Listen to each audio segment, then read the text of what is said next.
Hi again. I thought I'd wear my more formal shirt today since we're talking about due process of law. Procedural due process. The principle of procedural due process derives from the 5th and 14th Amendments to the Constitution and provides that neither the federal government, under the 5th Amendment, nor any state government, under the 14th Amendment, may deprive a person of life, liberty, or property without due process of law. The essence of due process is fairness.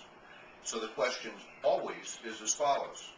How much process is due when a government agency, such as a state or local education agency, proposes action or has already taken action that might negatively affect a student or parent's rights under IDEA?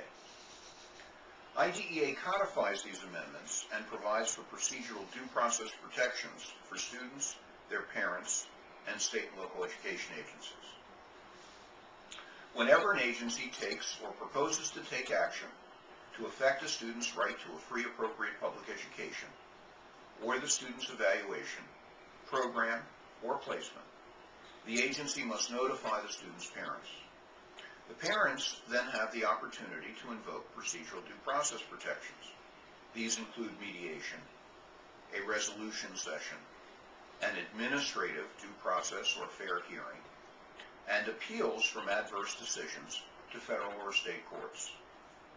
In addition to these notice and hearing rights, IDEA provides the students will acquire the parents' rights when the student attains the age of majority, that the student's education records will be held in confidence, the privacy right, and not released to others without prior consent, and that the parents are entitled to an independent evaluation and can require the agency to consider it. IDEA sets out rules related to complaints, due process hearings, burden of proof, substantive and procedural violations, limitations of time within which to file a complaint, exhaustion of remedies, and the stay put provision, except in disciplinary hearings.